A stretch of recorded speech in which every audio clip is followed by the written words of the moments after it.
Hi everyone, and welcome to Module 3. Let me give you a little preview of that and talk about some logistics. So here it is. And basically what we're doing with Module 3 is we are going to do a reading. This is called Growing Language in the Classroom Garden. This is a really good piece about how a teacher actually applies some of this theory that you've been reading about with her kids. You're also going to do a little bit more, read a little bit more of Chapter 4. Hi everyone, and welcome to Module 3. I hope that you've been having a good week during Module 2, kind of getting into the language analyses and working on your story, which was the purpose of Module 2. Module 3, we're going to kind of come together again, and in a couple of different ways. One is by doing our WebEx discussion, which most of you have filled out the doodle poll, and we've got some times that we're going together.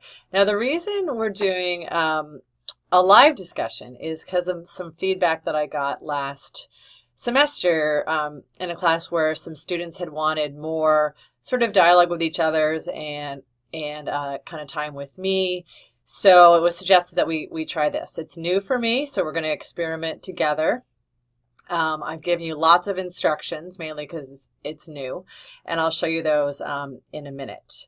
Okay, what you're going to do to prepare for the discussion is do your reading. So there's a new reading here, which is about a classroom teacher applying some of the stuff that you've been reading about, and also sort of some new things that are related. So you'll really get to see kind of what some of this functional grammar and the genre of pedagogy looks in a classroom. I think you'll really like this article.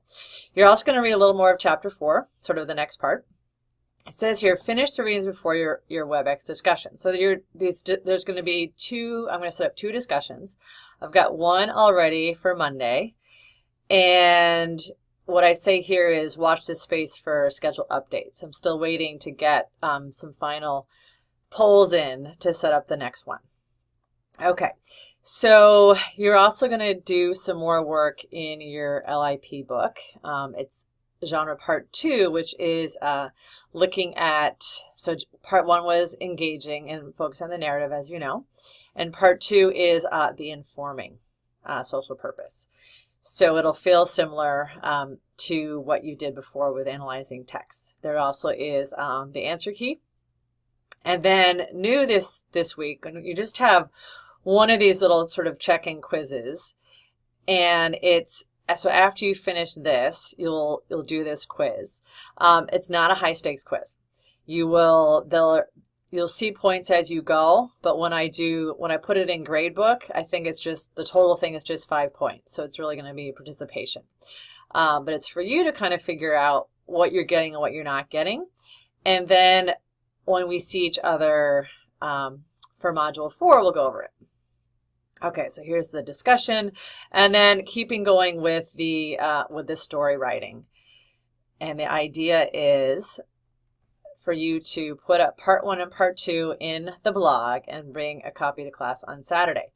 So my story has totally changed now. I was asking my daughter for ideas. She's 14. And we came up with a little quest story about a naked mole rat. So we'll see how that comes out. I'm using that story, A Good Tip for Ghosts, from the LIP as sort of my length guide. And you can do similar. So again, these are not meant to be long. Okay, so let's see. This is just a note for next week for the for the campus class. Here's the section 3. And then here's the stuff about the WebEx. Sorry about the bunch of emails that I sent out as I was trying to figure out the best way to get some practice for you. And it seems like the best way is for you to log on here. Sorry, you'll have to copy this link, where it's going to enable you to download the software and test everything out. And this is really helpful too. We are in here, you'll see there's some stuff about sharing screens. We don't have to do that, but it's just good for you to kind of know that is available. If you like this, we can use this this sort of WebEx technology, if you wanted to have like a one-on-one conference with me, or if you wanted to do a smaller group thing with each other. So again, we're going to try it out, see if we like it, and we'll take it from there. Okay, so important here. So again, look through this really carefully and make sure that you kind of try all this stuff out about 2 or 3 days before your meeting so that we can troubleshoot with you. And then on the day, because of course being like most technology, there is room for things not to work. Here's my phone number. I'll have my phone right next to me, and you can text and say it's not working or I can't hear you, and we'll see what we can do with that. And then here, if it doesn't work, that's okay. We will find another way to have you participate, and don't worry about your grade and all of that, or your points on that one.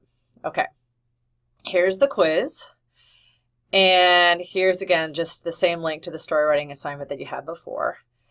And I think that is all that I need to tell you for this week. Okay, well, I look forward to kind of hearing you in the discussion. Oh, one more thing with the discussion. If you read this paragraph, it'll sort of tell you what we're going to kind of focus on. And really, it's a sort of a theory to practice discussion.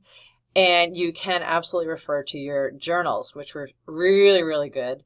And of course, only I got to see them. So if you want to bring up things with each other that you wrote in your journals, that would be a great idea. Okay, thanks everyone.